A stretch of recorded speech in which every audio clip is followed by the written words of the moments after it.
think we're live. We're live! I know we're live. Good evening, everybody. Hope everybody's having a wonderful day. So far, so good. That's for sure. I've been working hard all day. The basement's looking better and better as we go. Every day Nice. we're closer and closer to a nicer, livable space down here. And you're getting everything all taken care of? Yeah, I had to hit a, bear with me here, guys, if you guys want to just keep going with the intro. Just getting something set up for my stream, but I should be good to go in just a minute. All right, that's fine. Oh, no, Joe had full remodeling work done on his basement, so he had dust everywhere and debris everywhere, and he had to go around and clean up all the messes from the contractors.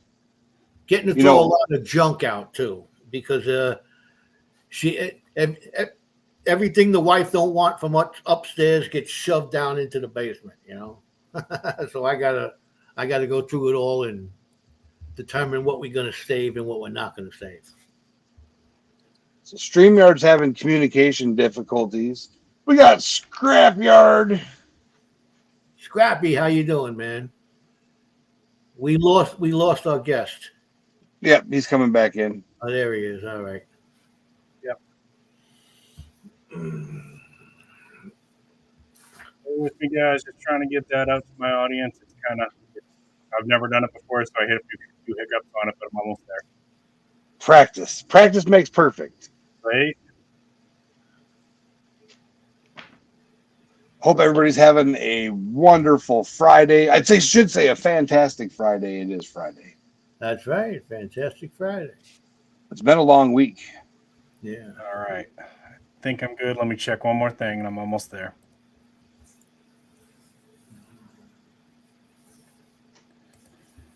It has been a week, guys, right? Like, Jericho and I are over here in Hurricane Alley. Yep, that went up good. ADB. And we had the port strike that was going on, and Iran attacked Israel. It's been insane. It's been insane. But all right, so I'm going to introduce you. Are you live? I think so. I'm going to check one more thing, but I think it just went live on my channel as well. Back out here and just make sure that's going. Yep, I think we're good. Cool. I'm good. Yep, good on my stream too.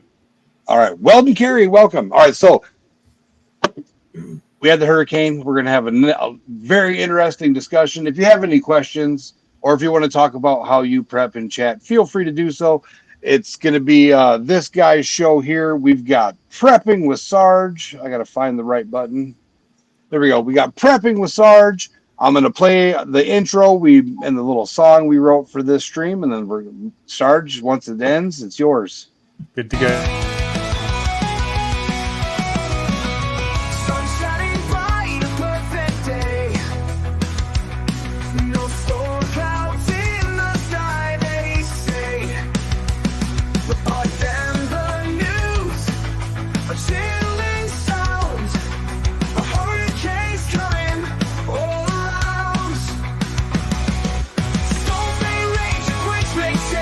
With the plan we'll never break.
All right, There we guys. go. Awesome song. Awesome song. I love it. It was so cool. And thank you everybody for the patience there while I was trying to work through some difficulties. I've never like cross streamed while a guest on somebody else's. So for those of you who are watching this on my channel, just know that like I can't see that chat because I'm actually guesting on their chat. So I've got way too many windows open. I know I popped over for a second. I saw a few mods there. So mods, thank you so much. Appreciate you. And thank you. Looks like you got my guys up there. Appreciate it. Yep. So mods, thank you for kind of keeping an eye on the house there while I'm visiting with these guys. We're definitely going to be talking about some preparedness stuff tonight. And I guess we should probably start with a little bit of introduction to me for those who don't know me. So I'm Prepping with Sarge, and I have a couple channels actually. I've got this one here that I'm going to drop in the links right now. That's my main channel. And then I've got a mental health channel here because my primary job is I'm actually, give me that link. There we go. My primary job is I'm actually a licensed therapist, and I do a lot of trauma work with first responders and some veterans as well. So I do actually bring a lot of the mental health pieces of that into the work that I do with teaching people about preparedness. And been doing this both quite a long time, 25 years as a therapist, and pretty much my whole life as a quote unquote prepper. Grew up in middle-class household, but my parents grew up really, really poor. And so a lot of the stuff I learned from them. My dad was a vet, 82nd Airborne, and he had done some survival training for Arctic weather and taught me some of that stuff. And mom was fond of plants and gardening, and so she taught me all about caring for plants and growing your own food and things like that, which later translated to a love for foraging and finding wild plants. Of course, I did the Boy Scouts and stuff like that, kind of your standard path towards preparedness. Didn't really know what that was though until we didn't call it prepper, right? Like we would just call it like common sense, or maybe some people would have said like, oh, he's kind of into survivalism and stuff like that. But never heard the word prepper until that show came out, Doomsday Preppers, and then that kind of became a thing. And so that's how people find preparedness topics now, is looking for words like prepping and prepper. So appreciate you guys having me on. Glad to be here. If you guys, anytime you guys want to jump in. There's definitely, we were talking backstage, there's a lot of experience here. So there's things that you guys will be able to speak to more than me. So please, by all means, feel free to jump in on anything and add comments and questions, anything that comes up. It was in the back of my mind since we were going to, do this collaboration. And, it's a little bit, the prep stuff is a little bit out of my thing. So it gained some interest, especially in the world that we're living in today. Mm-hmm. There's so much going around, especially, like Jericho got caught up in the hurricane that's and there's more on the way it's interesting to know how many people are prepared or aren't prepared. And I think the majority of the people aren't prepared because we take everything for granted today. Yeah, that's one of the things that I see in this. I think you're right. Myself, I'm from the city. I tell these guys, I go to the supermarket, and if it's not in a styrofoam container with cellophane over it, I don't know where else I would get it from. Yeah. Yeah, I think you're right. I think the majority of people aren't prepared for even like a 3-day power outage, right? Like that, and that's a little scary. Like, and that's part of, not just me. There's tons of creators that are out there that are trying to help people get a little bit more prepared, right? Like you don't have to build a bunker. You don't have to go full on disappearing into a cabin in the mountains, although that certainly sounds nice. You can do a lot of things to get more prepared than you are right now, and at a decent budget, really. Like you don't have to break the bank for this stuff. The last time I remember there was a big power outage. I'm not trying to pick on any particular city here, but in a big city, like I live in a city right now, but this like think of like the top 5 cities in the U.S. I'm not going to name which one it was. people were flipping the flip out after only like 24 hours of a power outage because nobody knew how to cook, nobody knew how to get food, and people were getting like dangerously agitated. So it can get bad real fast. People get agitated and a little bit desperate. Now you got another problem on your hands too, right? Besides So sitting in the dark and being hungry.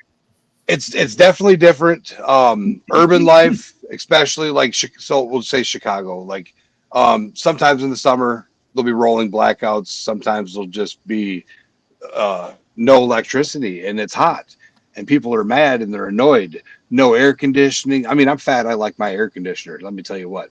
But being moving from up north and then coming down to North Carolina, tornadoes are old hat to me. Like I hear the tornado whistle, I grab my phone and I'm like, I gotta go see if I can see this. Like, but now moving down here, and this is our first hurricane experience. We do have solar. We've got propane tanks. We've got some stuff, but our solar failed. Didn't have enough batteries, and it failed because we had 3 days of completely dark skies. Right. It had absolutely no opportunity to recharge the system. We were able, fortunately, we were able to get a recharge the fourth night, help us get through the fifth day, and then either the fifth or the sixth night, I can't remember. But it was hell. Like I have booster packs for my phones for filming, and when we had power, we made sure all of the booster packs were plugged in. Yep. But it's not enough. It's not enough electricity. I'll never be Amish. I'm going to tell you that. But our biggest problem, so our refrigerator runs off of 12 volt and propane. But when the battery died, the food died. Yeah. And like I said, I said hashtag partially prepared. That's me. I was partially prepared, but I'm going to tell you, if you're partially prepared, you're not prepared. Yeah. And it's hard to know, like, the region that you're in there, they're not prone to this kind of hurricane typically. This is right. Pretty unusual. So, we can prepare for a lot of things, and I think people should. And there's some basic steps that we can all take, but I live really close to the ocean. By the way, this is not my house. For anybody who doesn't know me, this is just a backdrop. I don't live like Diddy. Okay, so yeah, I just came this close to putting the same backdrop up just to make people think we were in the same house. No, it's too bad you couldn't change the view a little bit so it does look like you're sitting right over here. Yeah, no, I'm okay. I do moderately well, but this is not my house. So, but I live close to the ocean, and if there was a tsunami overnight, like that's game over for me. Like, there's no preparing for that. So you can't prepare for everything.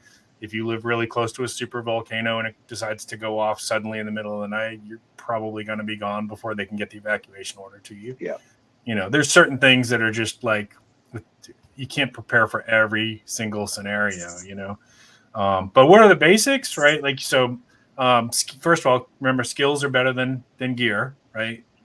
And I like gear. I'm a gear junkie, and I would say I kind of like Gucci gear. I'm not going to lie. But skills are better than gear. So, and a lot of times skills can be gained for free. Library books will teach you a lot, and watching YouTubers. I have about 100 videos on my channel of edible plants and medicinal plants, so you can go and learn that. And then sometimes you can find free courses too, right? Like a lot of churches and a lot of groups will teach free first aid and stop the bleed and mental health first aid and things like that. Free canning classes at your cooperative extension office, things like that, right? So, get as much skills as you can, because in the end, skills always beats gear. Mindset is also very, very important too, right? So that's a lot of what we talk about with the mental health piece of this, is how to not panic when you're in a situation. And, you guys talked about the tornadoes, right? So I've been through a few tornadoes. I used to live in Kentucky, and you're right. There's a part of you that gets drawn to that. Like, they're beautiful, and there's something that's magnificent and scary about them at the same time. And that's why people go chasing them, right? They're fantastic, and they're deadly at the same time. I am going to drop a link here for, what was that last question? Sorry, I clicked away. I'm going to drop your link. Okay. I got this it. this link here that I'm going to drop now, guys, this is a free course that I got on a website. I don't know that it's going to be free forever, but it's free right now for mastering your calm in emergency situations. And again, that's coming at it from like mental health perspective, that I've been doing that for a long time, teaching people how to manage their panic attacks, teaching my first responders how the fight, flight, freeze in their brain is working and why they're feeling the way that they are in those situations. And then I did an article here that I'm going to drop as well. That's also, of course, free to, you should be able to see this for free. This is an article I did for Off Grid. I wrote for Off Grid magazine. So both of those are free. Take it as if you're wanting to get into preparedness, take advantage of free courses, any skill development that you can for free. Because gear does get expensive once you start getting into that end of it. But what's the first prep? What do you guys think? First thing you should prepare for? Yeah. What's the first skill that or piece of gear or whatever that you should be thinking about for preparedness? What do you guys think I'm going to recommend? Fire. Fire's up there. Shelter Water and fire. filtration. What'd you say, Joe? I was thinking fire myself. Okay. What'd you say, Hillbilly Samurai? Well, water filtration. Water filtration. That's it right there. Water filtration, because that is you can only survive a couple days without water, clean water. And believe it or not, water is actually the biggest killer on the planet. We're very blessed here in the United States that usually you have clean drinking water. I know there's a few places in the country that have had problems. I know that. But for the most part, most of us in the United States, you can open your tap and you get some H2O and it's pretty safe. You know, you're going to be able to drink it. Water filtration, so with a storm, just as an example, but there's other situations that could happen where all of a sudden the water's not available. The municipality, their plant gets shut down or their filtration gets jacked up. And if you're lucky, they may get word out that you have to boil water, right? Or maybe it's so bad that you're pulling water from a pond or something like that, or rain barrels. And so you need to have a way to make water clean. Boiling it will kill bacteria, but a filtration system will also get rid of a lot of the toxins. And if you live near chemical factories or railroad tracks or an airport or a highway, you really need to be careful about the amount of toxins that's probably in those waters too. So I have a question about that. I would like to point something out real fast, though, because you say if you live by that. Here in our town, our waste treatment, Lake Lottahocky, the waste treatment ponds are literally right next to the water treatment plants. Mm-hmm, mm-hmm. So every time we have a flood at White River, it washes back into it and we have to boil water. So, Yep. I mean, it could be out of your control. You might not even know it sometimes. Yeah, if you don't get the alert, or word of mouth or whatever, then that you could be accidentally ingesting water, in which case you better hope you got some Imodium on hand and some other stuff to get through what's coming for you, because it's going to be bad. All right, so I got a question. Berkey water filters, where it uses the charcoal, the sand, and I can't remember the other part of it, but the 3-stage filter. I've seen people make their own, where they basically just make a big funnel into the ones you flip over to put in the water cooler. They do something how they rig it to where it goes through that. Now, is that filtration enough to remove these impurities, or should you still boil after you do use the Berkey type thing? Well, if you're making one in the bush, like you're describing, like with sand and charcoal and grass and that kind of stuff, I would absolutely still boil it. That's it's better than nothing what you're describing. I would do that if I had nothing else, and then I would try to boil if I could too. Hey Maccabee, it's good to see you. And thank you, everybody else. I saw everybody that had popped up earlier in chat. But if you're using like a really good, dedicated filter that's got a good reputation, I don't think that, and I don't personally, I've used my Grail system, GRAYL. I've used that backpacking and hiking without boiling and no problem. Cat-O'-9's good. Sawyer is good. There's probably several others that we could come up with here. But Berkey, I personally like Berkey. There was some controversy around Berkey a couple of years ago, and again, I don't want to get too much into that, but in my opinion, the people who are raising the controversy were part of the problem. They were not using the right filters, and there's questions about how they were doing their tests. So personally, I trust Berkey, but if you're not sure, do your own research on it. I'm not an affiliate with them or anything like that. But if somebody said, "Hey, this came out of my Berkey," I personally will drink it. Yeah, no problem. So we live in a camper, and that's one of the things. When you first look into doing the nomad lifestyle, everybody's talking about having a little water filtration system in their camper, and that's just because if you're boondocking, you need drinkable water. We don't drink the water out of our 40-gallon tank. We use that for showers, dishes, and whatever. But they're not very cheap. Yeah. And you'd think that it's sand, charcoal, and a little filter paper type stuff. It'd be a little cheaper. I don't know. It's like outrageously freaking expensive. What's up, Gail Southern Living? And can you give me a wrench on yours so I can drop Joe's link and my link and Samurai's link? Because our chat doesn't show up in your chat. So when people comment, I pop it up on here. But give me a minute and I can do that. Yeah. While you're doing that, I would urge, we in our go bag, we've got the filters. We've even got some of those big thick straw filters, but we also keep the tablets, the purification tablets too. Yep. Because sometimes you can't boil when you need to.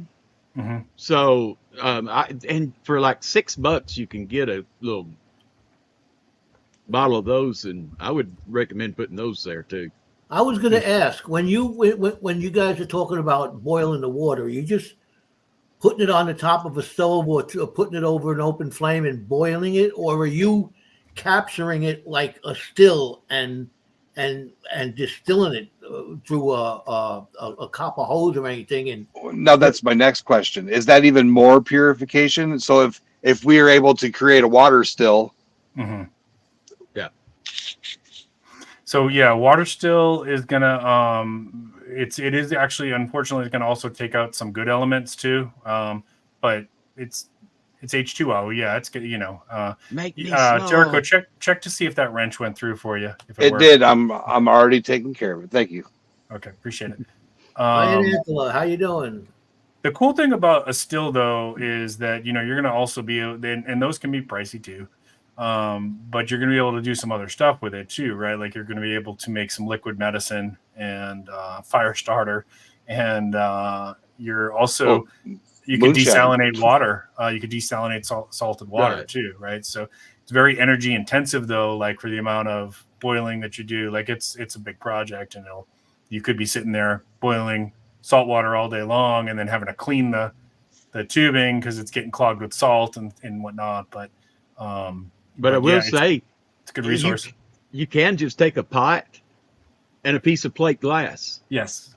At an angle, and you've got a still. You just it condenses, it'll run down. You can collect it there. It's not going to be as clean as a real still, but if you're faced with that, or like you said, finding Imodium, you might like it. Yeah. That brought me to that question. When I was in the military, I was on a naval ship, and they had a desalination process that we had to use, and it never gave anybody a problem. We used it all the time. I'm not talking about that. I wasn't talking about the iodine pills themselves. Now we've got some of those. They've got some actual purification tablets that basically kills. It's antibacteria is what it is. And of course, bleach, a small amount of bleach. I think it's a teaspoon. Somebody would have to look this up. Don't quote me on it, but I think it's a teaspoon for 5 gallons of water will kill all the bacteria in there. Again, it's not going to remove the other toxins. But I thought it was a cap for 40 gallons. like the I'd have bleach to look. bottle cap. Well, it depends I'd how have to. pure I'd your have to bleach look it up. is. I'd have to look it up. Yeah. And there's some other tricks, that people can do. There are purification tablets that you can get in the camping section of most stores that would have that kind of thing, and those are good to have too, especially if you go hiking. They're tiny little bottles, so why not throw one of those in your camping bag, your backpacking bag. Behave, Stuart.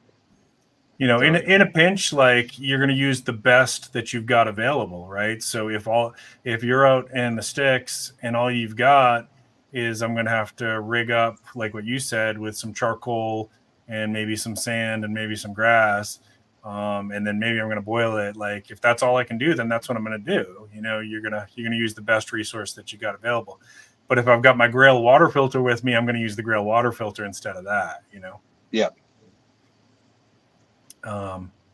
So water, thinking about like a way to purify water should be prep number one. And we just talked about probably like 5 different methods of doing it. And so, have a few of those that you know how to do if you don't have any of your equipment with you.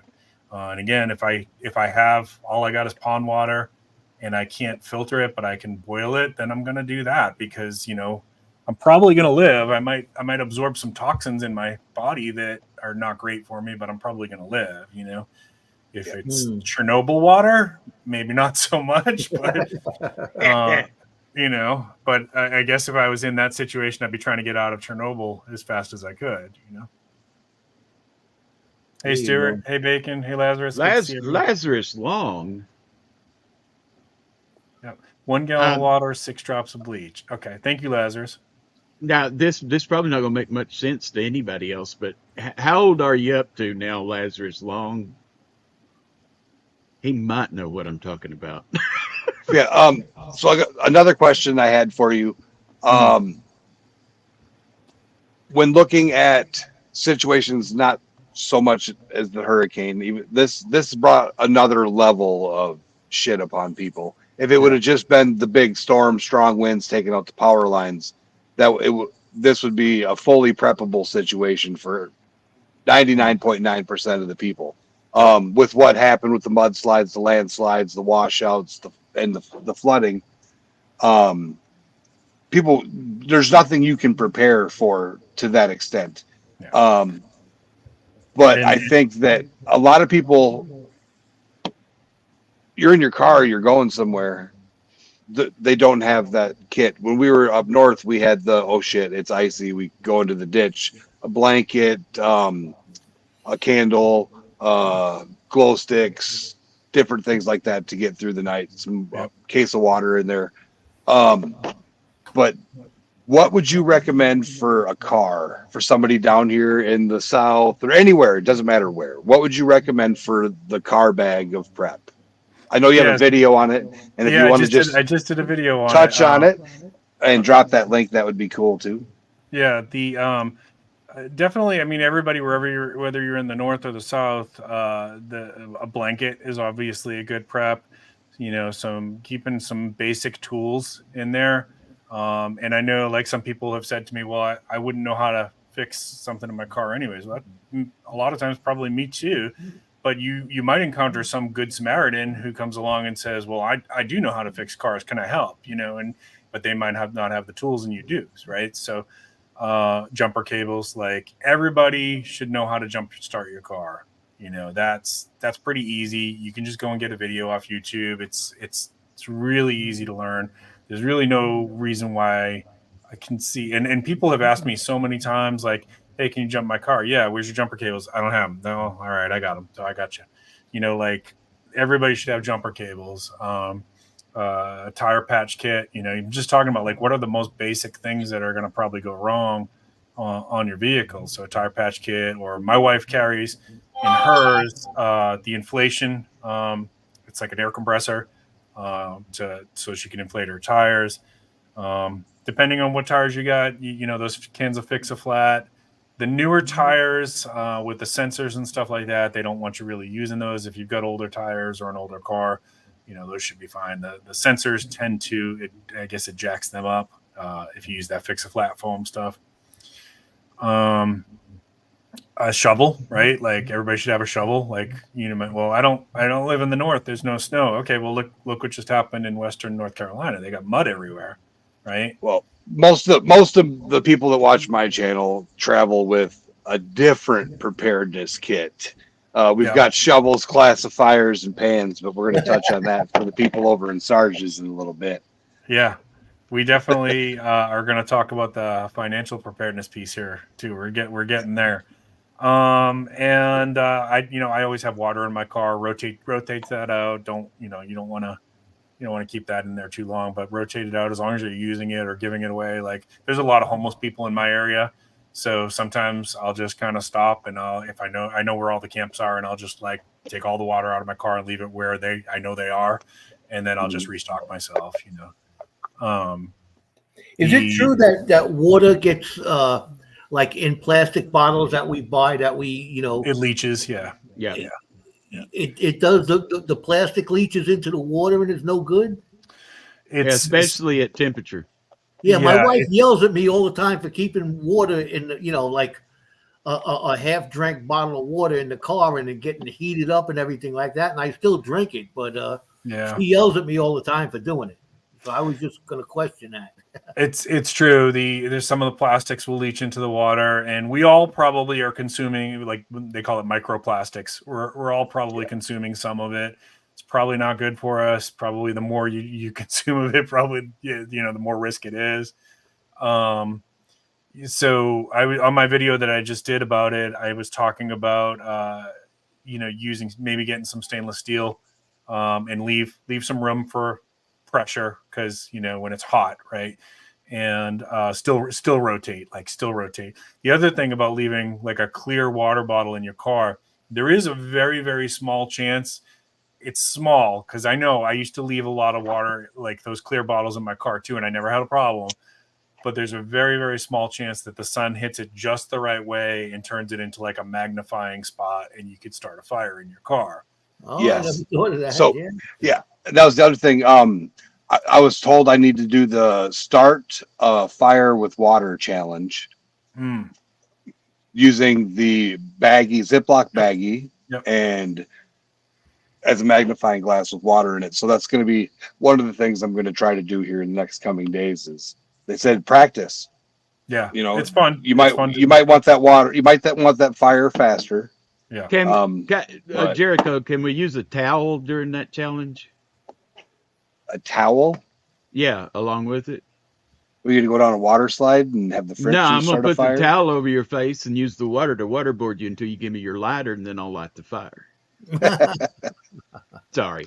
I had a great idea, though, Sarge. Yeah. Sometime you need to let me just get my jump bag, and you need to critique it. Okay. Brutally. Just let me pull stuff out, and then you can go through and tell me what I'm missing, what's good, what's bad. I just think it'd be fun sometime. Yeah, that'd be a fun stream. Let's do it. Okay. So water, food would be the next one, of course, like the next big prep for your home, would be. Oh, I'm sorry. Did I give some ideas on the car? Yeah, we have the blankets, the water. Yeah, do you think road flares are a necessity?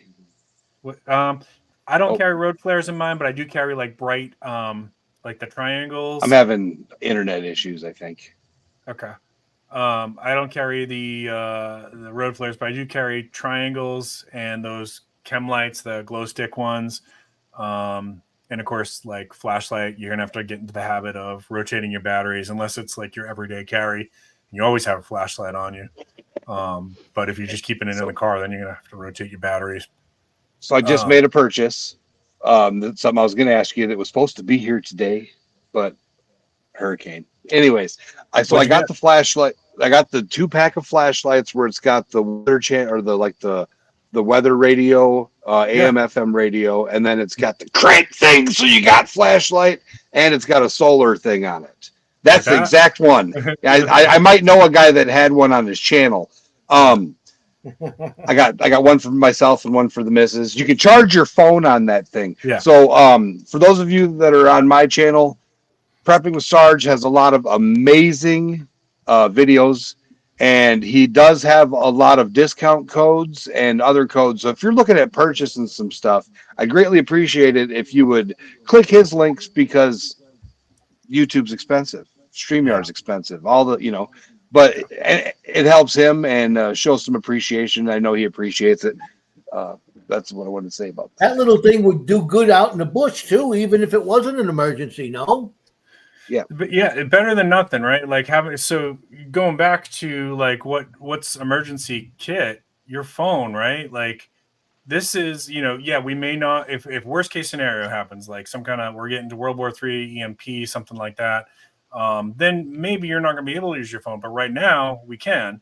And this is like your number one survival piece of kit right now, your phone. Like there's so much you can do with it. You can access information. You can get maps. You can call 911. You can drop a pin so somebody else can find your location. You can do apps like Life 360 that tells your loved ones where you are. There's like 2 or 3 different ways you can communicate on there, right? I can email, I can text, I can call, and I could use Messenger as well. And you can get apps to do other kinds of communications with it too. So if one way is not getting through, another one might. So, I know like true hardcore survivalists will say you need to know how to survive without your cell phone. And yes, that's true. But I'm also going to use what I have while it's a resource for me. So why wouldn't I carry a way to charge up my phone? Right? Exactly. Why throw away like the most basic way to keep myself alive? So I always recommend in your car, have a couple extra, like most modern cars, you should be able to charge your phone off the car. So have a couple cords in there that can do that, and check them once in a while, because those things do get played out and worn out and stuff. So periodically check them. I did something similar with you shouldn't be wasting all your power playing Candy Crush either, I did something similar with my other tools.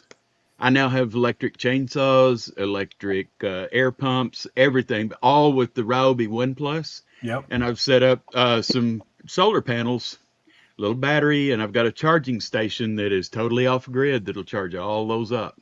Yep. So, and I even got the AC the converter, so I can put it on one of them and get AC back out to run anything that way. Yep. So I mean, batteries. I would say pick. Well, it doesn't have to be Ryobi. Yeah. Makita, whoever, but look at something like that if you're serious about wanting to be prepared, because that way I've got a generator and I've got solar. All I have to do is keep the generator going and I can keep everything else. I don't have to have gas for the chainsaw or for, anything like that. Yeah. I've got one of those battery powered chainsaws too. And they do pretty good for like small projects. Like I wouldn't try to take down an oak tree with it because it's pushing its limits at that point. But we had a small tree that we lost on the property during this storm, during Helene. And I just used the electric chainsaw and completely got that thing taken down, and then because I live in the city, they actually will come and take away my debris and stuff. So, but if I didn't, it's just going to the burn pit, right? Or your wood stove or whatever, I might make a pen out of it. One of the things I think people don't think about, so I have seizures. I have a variety of other conditions, but I get a whole bunch of different medications. Having an extra 2 week to 30-day supply of medications is extremely necessary, especially if you're old or have a heart condition, or even for the mental health. And somebody had said something about Candy Crush. So as someone with severe adult ADHD, and I have to have something I can hyper focus on. So I was reading books, trying to stay off my phone, not play my phone games. But there obviously are digital versions of books available, because if you had all the prepping books that you would need to review, or there's so many different things. So having the Audible or the Kindle version or digital version of those, you can store a lot of stuff on your phone and be able to look at pictures of plants to make sure it's the right plant. Mm-hmm. Absolutely. Yeah. As long as you've got internet, great resource to have. But Oh no, Yeah, you can more. download it directly to your phone. Yes. Then you wouldn't need the internet for that. Yes. Yeah. And having a good prepper. I like that you said that, having a good prepper library with like how-to manuals, fix-it manuals, gardening manuals, foraging books, first aid books, right? Canning books, all that stuff is pretty good stuff to have in your prepper library. You know, you're just collecting your little bit of information that doesn't have to be stored on the internet, like you said, and it's always available to you, and you can lend it out to a friend. You know, really good suggestion. Games, puzzles, things that you can do offline for the kids when there's a power outage, so they're not chewing up what power you do have to play PlayStation or whatever. Or, you know, and I like video games. I'm not knocking on that. Yeah. You know, We got 2 decks of cards in our bag. there you go. There you go.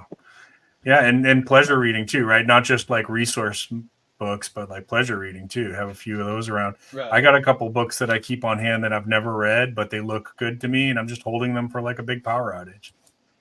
Are there situations where, like, say, like I'm up here in the Northeast, and we have 4 different seasons, you know, throughout the year.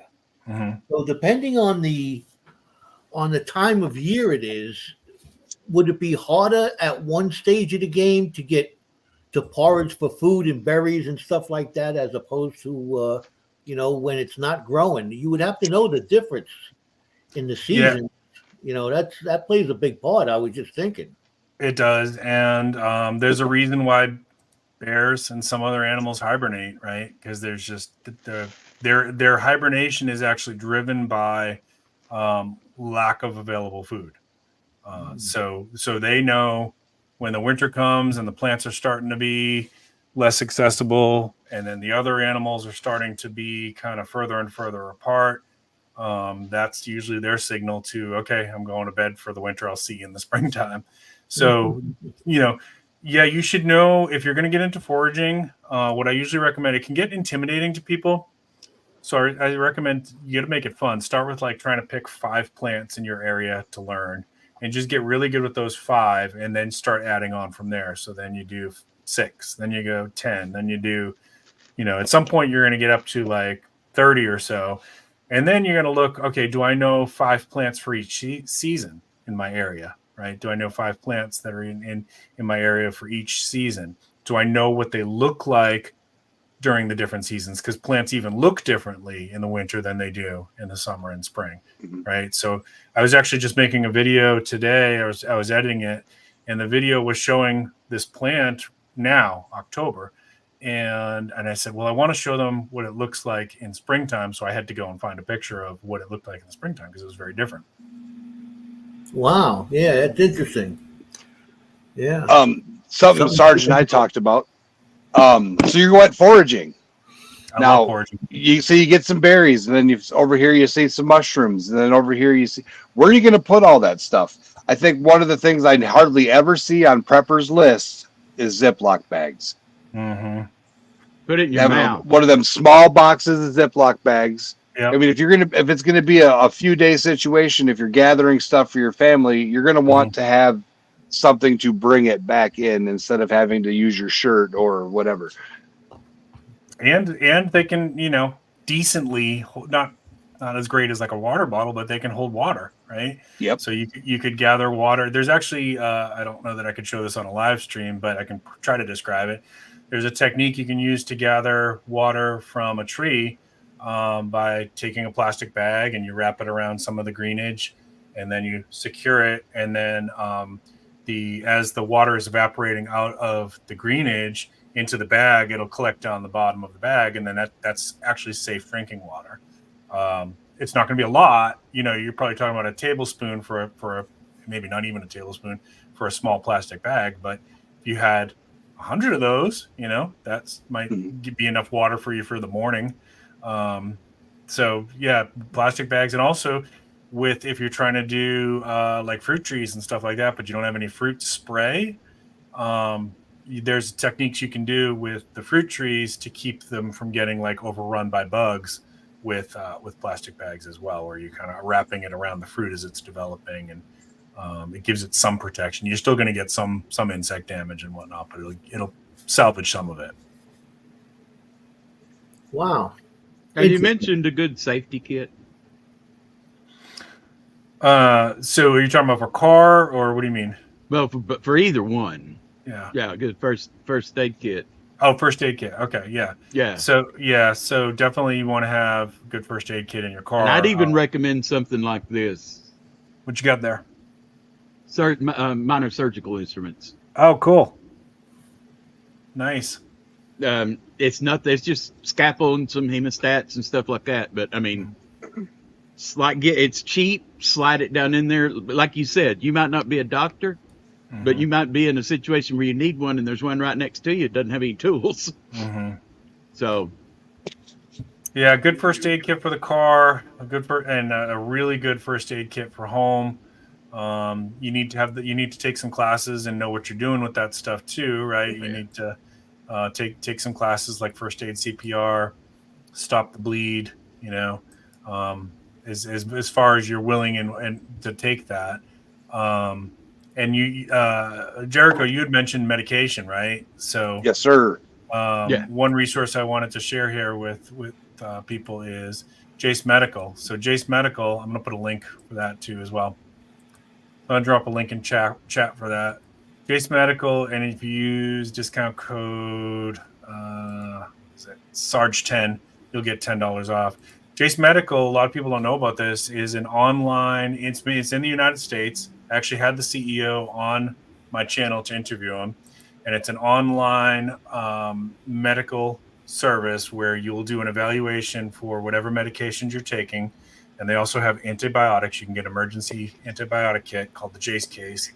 And they will send you, like, say you have asthma, or you have seizures, or you have diabetes, or you have heart issues or cholesterol. There's literally hundreds of meds that they have available. Not every single med, because some are like controlled and things like that.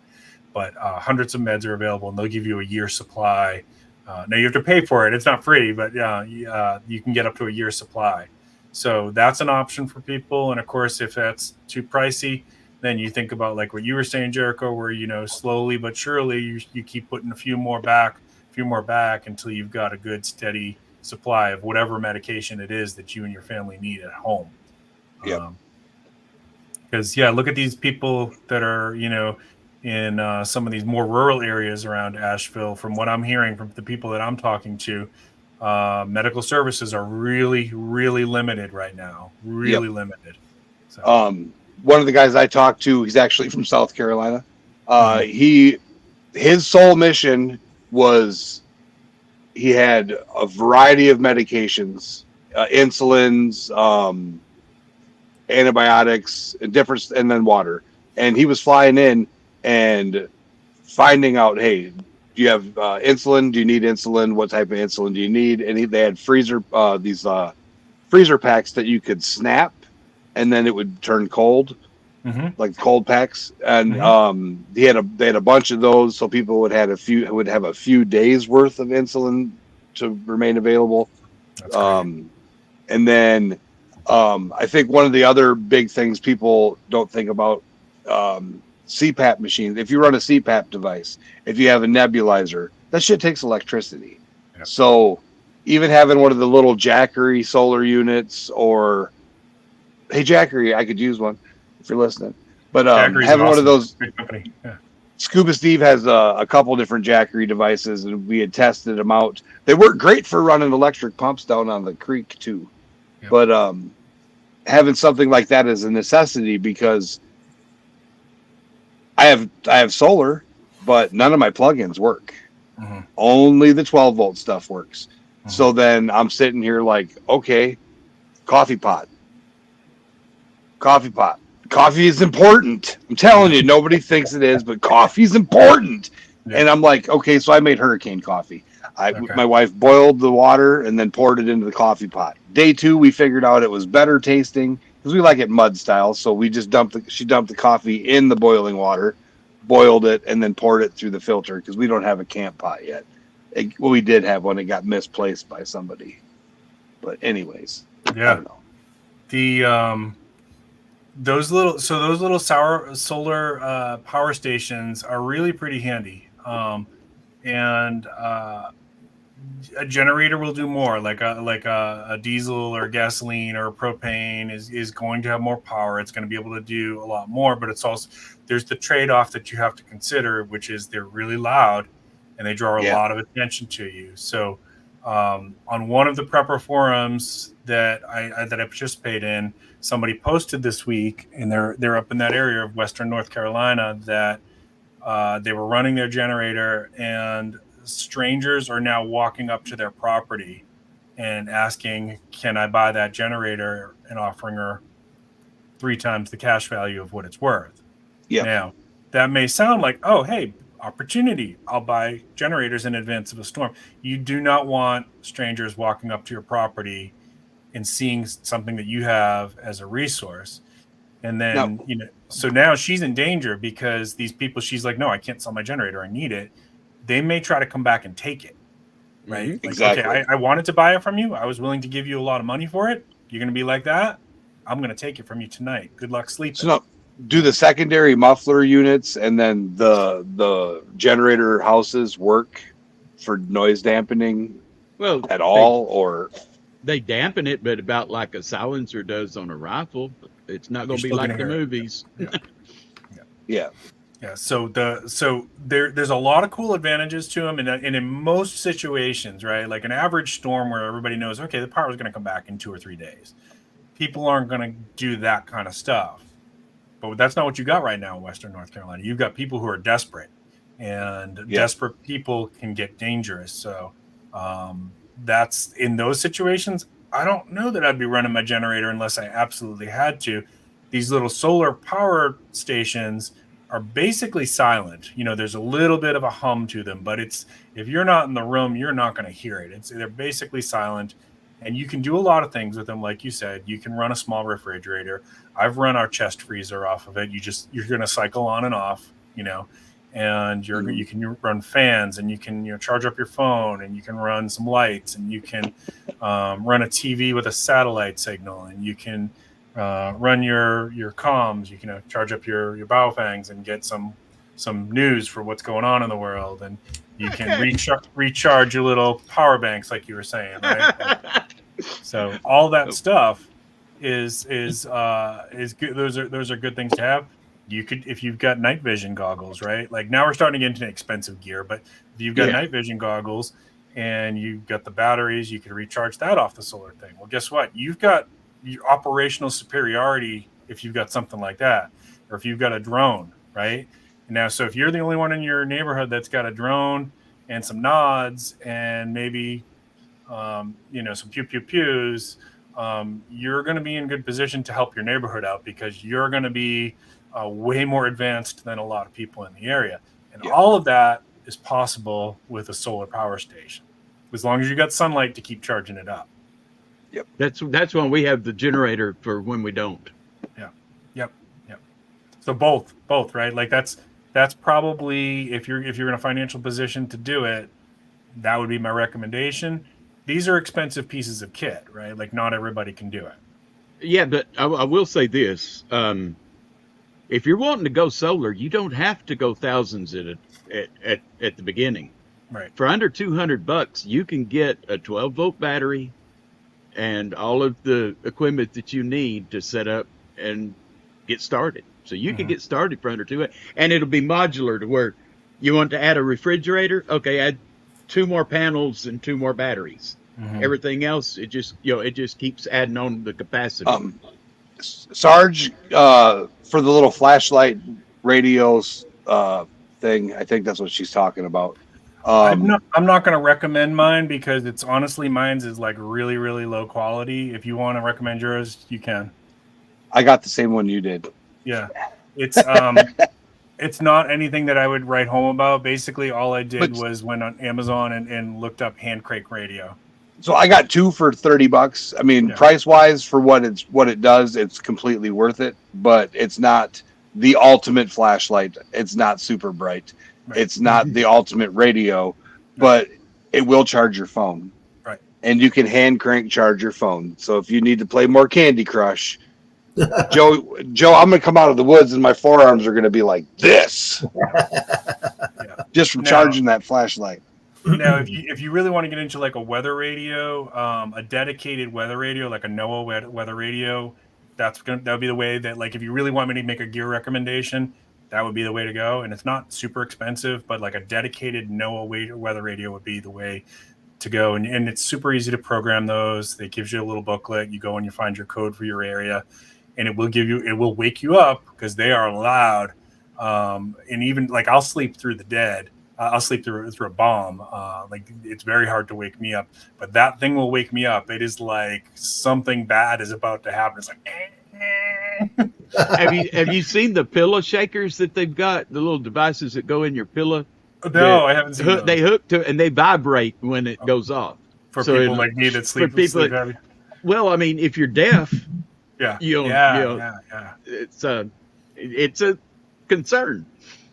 Yeah. Well, what if we start talking about like the worst case scenario? I know it's pretty bad down there in North Carolina, but if it got to the point where the grid goes down and the monetary system is all corrupt, I guess the next step would be bartering for different articles that you might need, such as food and water and different things like that. What do you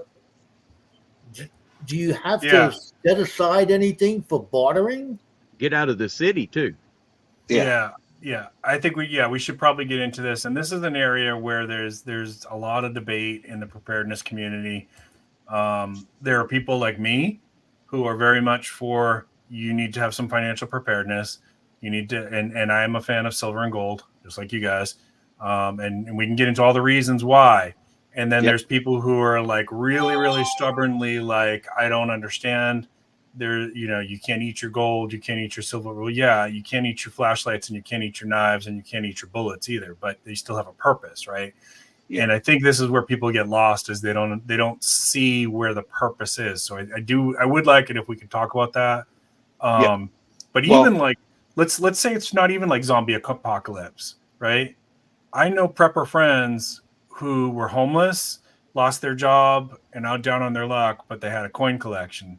And that coin collection bounced them back on their feet, got them an apartment, and until they could get a new job. And so if you want to talk about an SHTF, that's a personal SHTF, and absolutely gold and silver had a role there, right? So what I noticed right here in North Carolina a couple days ago, everybody's worried about this cashless society shit. That's never going to happen. And I'm going to tell you why. I went to this gas station. They got no power, but they got stuff that needs to be sold, and they got people needing to buy some stuff. Cash, silver, or gold. Right now, there's places still down the road without power that are taking cash, silver, and gold. And when I talk to people, everybody's like, well, I got this 5-ounce bar. Okay, so the 5-ounce bar is worth $200, $300. Are you going to pay that? Well, you only got that 5-ounce bar, or you got that 1-ounce coin. So you're going to pay $30 to $60 for a loaf of bread. I always tell people, in my opinion, if you're going to be stacking for this, you need to have silver shot, silver grain, because you're able to weigh that out, and it's smaller fractional than others. And then the other part's crystalline silver as well. It's able to be broken down into, what it's worth by the gram or whatever, and whatever established in the bartering system that you have. And then with gold, a lot of people are buying gold coins for it, but you need that. You need the placer gold, the flour gold, because again, you can weigh it down to a grain, and then you have what you need as far as bartering. And I think it's really important. And then something Sarge and I talked about, my contribution to this for you guys out there is, what do you do? So you got your gold, you got your silver. Years go by. You're running out of gold and you're running out of silver. Now you got your lead. So you're either going to have exchange bullets with somebody. Either you're going to be shooting somebody for necessities if it comes down to it, or you're going to be trading your bullets. Well, or you could just go down to the creek with your gold pan and try your luck at getting some gold. Yes, you have to live in an area where there's gold. There's gold in most of the United States. Yeah, I didn't know that until you told me that. Small gold. Some places are worse than others, but here in North Carolina, there's big gold. Joe got a few grams his last trip here.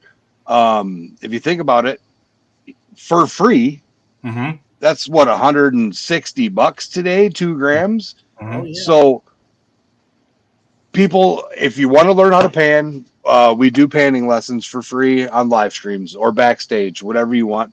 Gold pans are cheap. You can get you a little pan like this, and if you already got a shovel, you might as well throw a pan in your kit, because in the end, how are you going to resupply your stack? And I think a lot of people don't think about that, and that's one of the things I said. I will never be broke as long as I got a shovel and a pan and I can get the dirt in there. And it's not hard to learn. We host an event every spring. It's called the Spring Dirt Fling. It's the end of May throughout the beginning of June. It's usually 9 days to 2 weeks. Marion, North Carolina. Come down, learn how to pan, set up a sluice. You can run a high banker, a trommel, an industrial wash plant. You're even going to get to learn how to use a dredge. And you don't have to buy none of the equipment. We've got the equipment here for you. I always tell everybody to get your own pan because they're cheap. But as far as I'm going to get a sluice or I need to get this, everything is here for you to use. And I mean, if you're going to go, I guarantee everyone is going to go home with their own gold every time. And I can guarantee that. And Joe can show his again. Look at that. Just for a 9-day trip. Oh, no, this no, that's not that. That's over a year.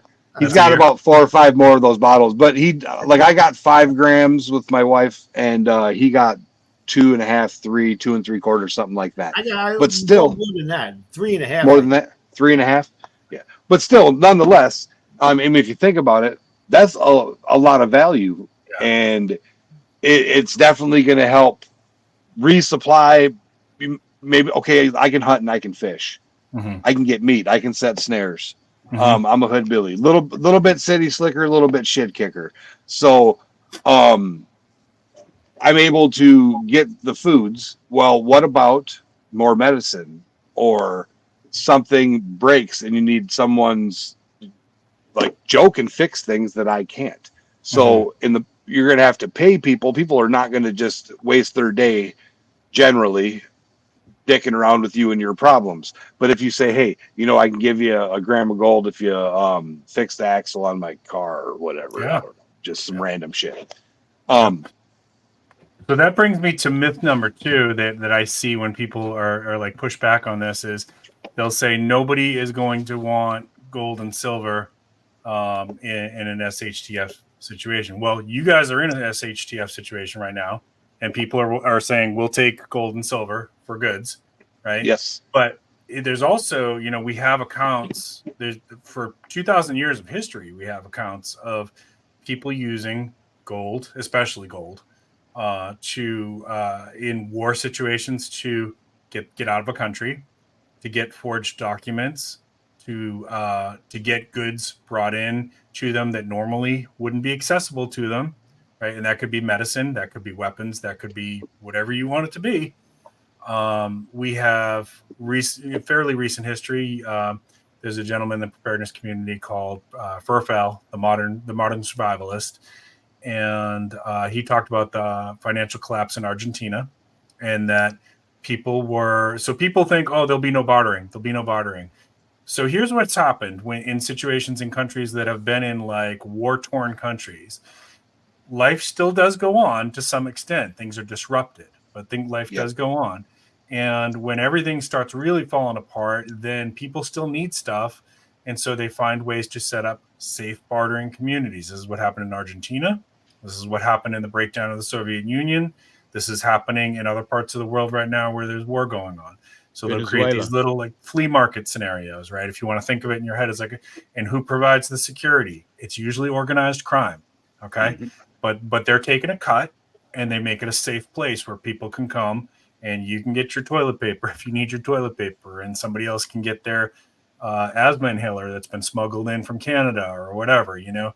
And guess what people want in those situations? You might be able to trade some fruits or vegetables that you got from your garden or whatever, or maybe your wife makes clothes, or you've got some shoes that are in good condition or something, right? Like maybe you'd be able to trade some. But bottom line is these people who are running these things, they already have all that crap. So they want gold, right? Because they know what that's going to be used for. When your currency is collapsed, the next currency is going to come along that's going to replace it eventually. And gold for over 2,000 years has survived the collapse of civilizations. It's survived the collapse of every currency that you can think of. You can take it anywhere in the world and you can exchange it at a jewelry store or a coin shop and get currency in that cash. So think about that you can change this to any type of cash in the world. And there's ways to do this anonymously, though, that, you know, I'm not going to tell people how to break the law and stuff, but there's ways to do this anonymously where you fly under the radar and people disappear. This is how people disappear. Rich people. Why do you think rich people have a lot of gold? There was a lady that was interviewed from Venezuela during the hyperinflation that they had. Her husband had a thick gold neck chain. Yep. She would cut one link, and she could take one link of that and trade it for a week's groceries for her and her husband. The next week, no matter how much the inflation went, the same one link would get her 1 week's groceries. And it got me to researching, and I figured something out. In 1960, you know how much a regular order of fries at McDonald's cost? I'm going to say like 5 cents or 10 cents. One dime. One dime. But if you take that same 1960 dime to today, guess how much a regular order of fries cost? Been to McDonald's a little while. I'm going to say $3, $4. About what that dime's melt value is now. There you go. In silver, so the same dime, that same silver dime will buy the same amount now as it did 65 years or 64 years ago. So, and I'm going to tell you, they were holding up their gold and stuff. I'm in Arkansas. We don't have a lot of gold around here. But I take my house payment, and every week I have the bank get me 2 boxes of $50. And week before last, I got 23 silver dollars. Only got 12 this time. But it's a mixture of 90% and 40%. And I carry both of them. And even, it doesn't have to be a hitting the fan type deal. We were in a restaurant the other day, and it was like 100 and something bucks. I pulled out $2 for the tip, but it was 2 40s and 2 90s. I called them over there and I said, look, don't spend these. These are silver. And they went crazy. They loved it. It only cost me $2 because I got them for face value. And I'm not risking anything because at the end of the month, I just go pay my house bill and start it over again, you know, house payment.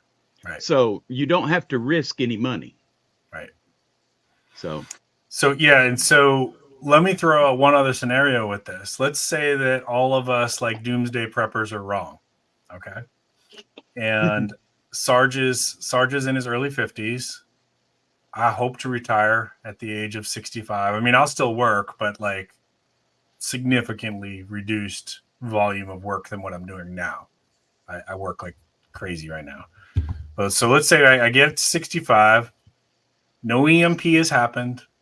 No zombies walking the earth. We have, you know, a lot of storms. We have our wars. We have our recessions that come and go. But here we are. I mean, I thought it was a doomsday prepper. I thought, you know, the world's going to end. Would you rather have, in that scenario, a bank vault full of silver and gold or a basement full of canned peaches and Spam? Did you say spam? Spam. no spam. No Right. spam. No Spam spam. is good. Right. But I would say it would be nice to have both, right? It would be nice to have some food, emergency food. But if I put everything into emergency food and preps and things like that, and I haven't done any financial preparedness, I'm screwed in retirement. Now I got my own personal SHTF, right? So there's really when you get into gold and silver, and that's not the only asset I like. I like real estate. I like some dividend producing stocks. I even have a little bit of cryptocurrency. But when you get into gold and silver and financial preparedness, there's almost no risk to it, right? Because in the end, if nothing happens, I've got my gold and silver tangible, right? And I can sell that bit by bit to help fund myself in my retirement. Or I can gift it to my stepdaughter, right? Or I can give it to a homeless shelter, whatever I want to do, you know. But there's if I only had canned peaches and Spam, how am I going to pay my bills? Sorry, it doesn't have to be at the end of that either. Yeah. Because you could be sitting there like me and your whole air conditioning system go out. That's right. And luckily you've got your savings account that you can go and reach. It doesn't have to be earth-shattering disasters. It could just be your granddaughter needs a dress for prom. Right. I mean, I'm throwing it in as a jest, but it has saved me twice in the last 5 years when I needed something that I would not have been able to do if we didn't have it.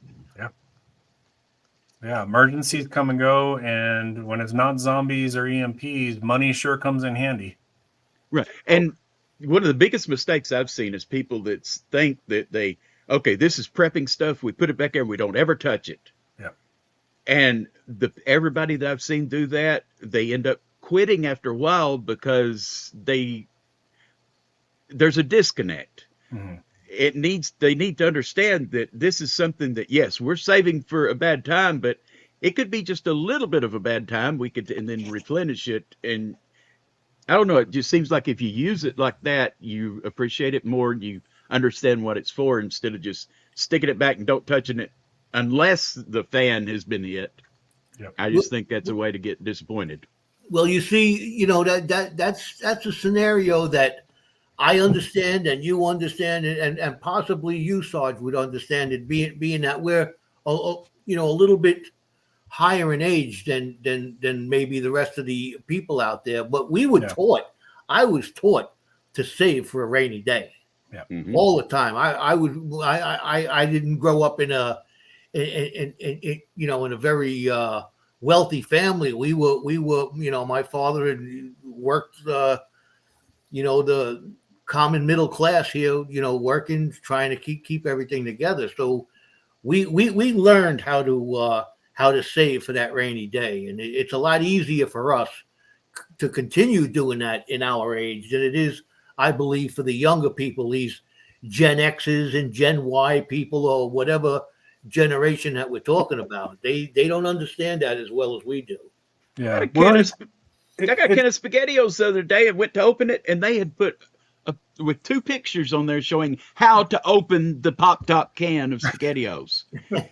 If that's what's going to be taking care of us when we get put in the home, we're going to starve to death. All right, I'm going to come to defense of Gen Z here, okay? Because I love Gen Z, I do, and I actually have just done a couple of videos on my mental health channel about why I love Gen Z. They think differently than us. So I'm not gonna make fun of them. I think they're cool, and I think that but I will also validate that the world for them, like when I got my first house, right? And again, if anybody's tuning in late now, this is not my house. It's just a backdrop. I'm not that well off. But when I bought my first house, I was able to buy that with only $3,000 down. You can't do that now, right? Mm-hmm. So it's I think it is a lot harder for Gen Z and the next group that's coming after them to get their start. And I get that when they say, well, I don't even have money to buy diapers, hardly. How am I going to get silver and gold? But I think, Jericho, like you're given an option here, right? Like this is for people that got no money. This is a great option. It is. And it's really not that difficult. And if you want to practice at home, I just put a thing in chat. So the #1 seller for pay dirt on Amazon, and when you Google it, is a huge ripoff. You get maybe one or two flecks. Sometimes it's jewelry gold that they smash down with a hammer. There's a lot. Do pay dirt review search on YouTube. There's a shitload of different pay dirt sellers out there, and there's a bunch of different people that review them. We sell pay dirts. Joe gives away pay dirts.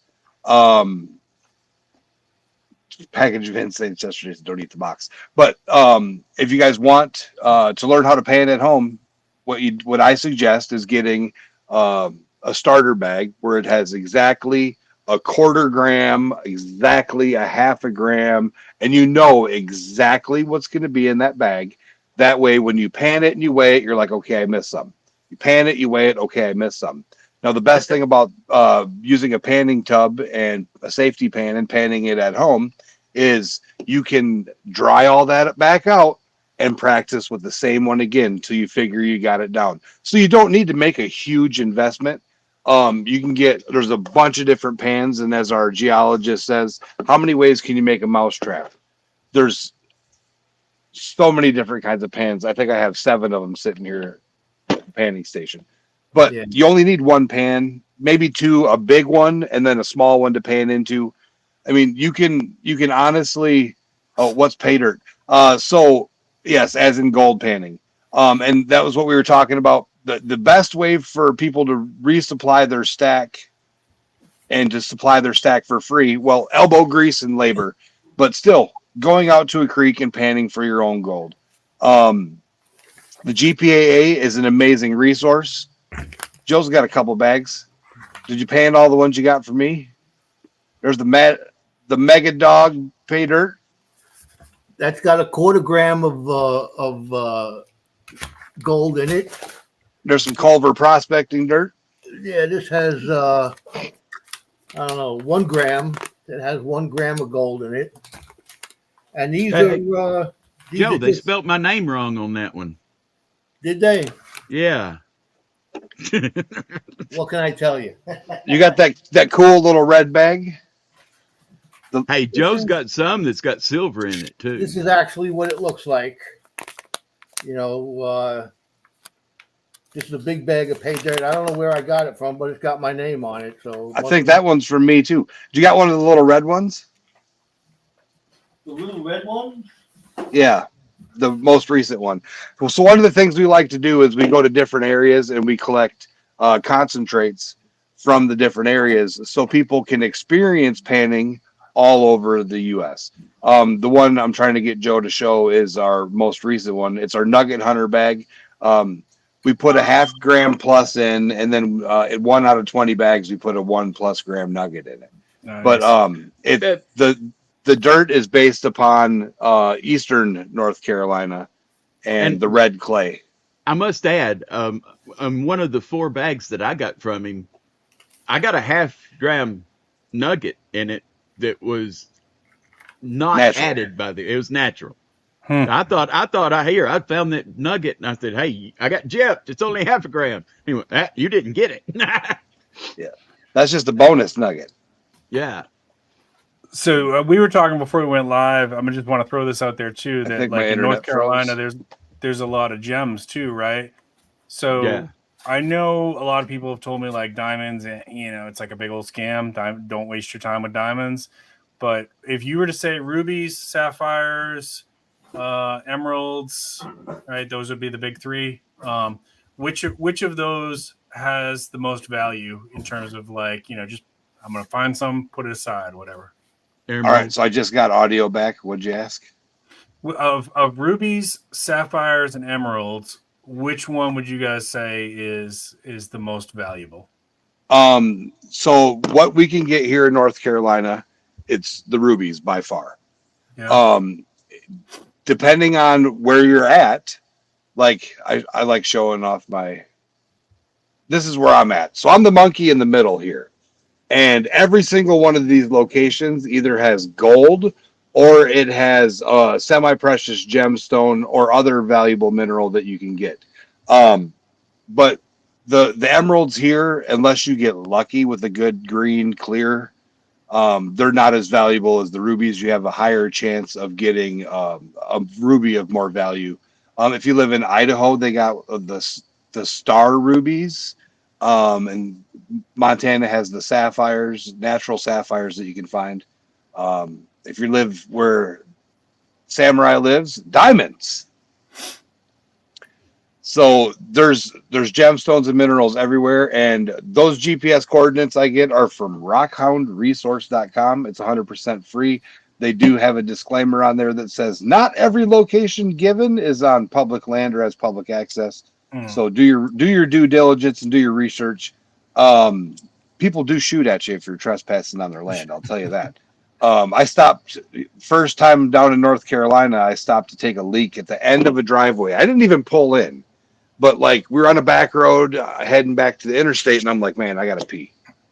Just all you forget to pee when you leave. I don't know, but next thing I know, I hear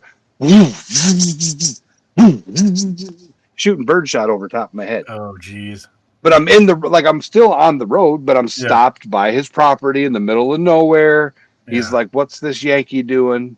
Yeah. And I'm like, I'm just pissing. I ain't even in your yard. But he didn't care. So what's the answer? What? You said rubies for South Carolina, but it sounds like North Carolina. Yeah. I picked emeralds. Well, that's the most value would be rubies here because you get a better quality ruby. But so it's regional, is what you're saying. It's honestly regional, yes. Okay. Because you could have gem quality kyanite where you're at, which would have more value than a non-gem quality garnet you have. But then topaz. I was just basing it off of what I spend on my wife. So. Oh yeah. Yeah. Hey, what's up, Big Valley Living? I saw Big Valley Living. I saw Miss Southern Belle. How you guys doing? So do we? I know we talked about. I had a friend here too. Did you guys have any other questions before we start to head in that direction? I was looking to see if he was live. Will you drop his link again? Yeah. So you want me to go ahead and talk about what's going on here? Yep. Sure. So Jacob Peterson. For those of you who are from my channel, he is live. He is live now. Yep. Let's see. Yep, he just went live a few minutes ago. Okay, so I'm gonna go ahead and get the link unless you already did it. Nope. You got it. All right, I'll grab it. So Jacob Peterson is a friend of mine. He makes knives. And for those of you who've watched my channel, the knife that I did that looks like the adventure bricks. It looks like I did that over the summer. I did a video on that. He's the one who collaborated on that.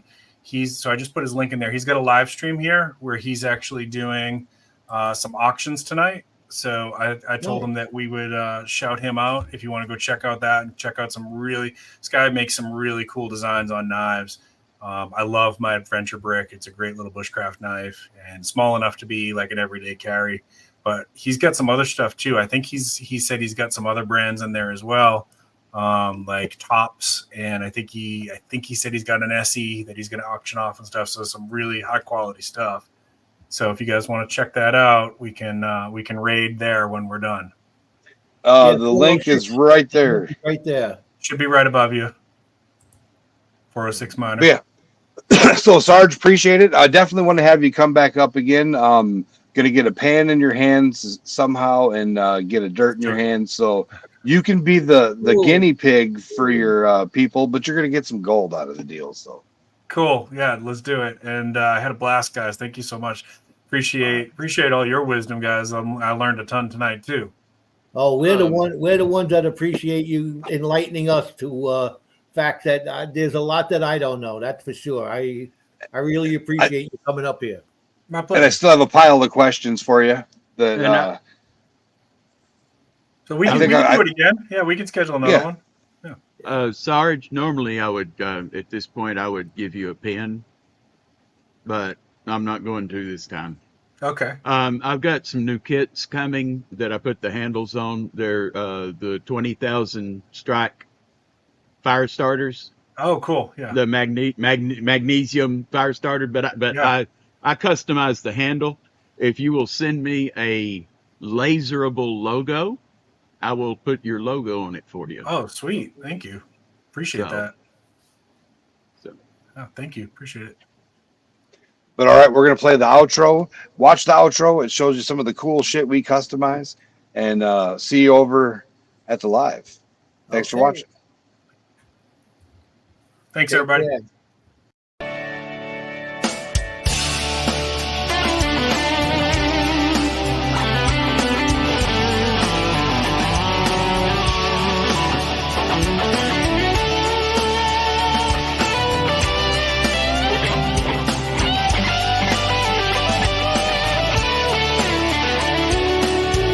On the horizon, the sun is rising. One more sleepless night goes by. My mind ponders as I sit now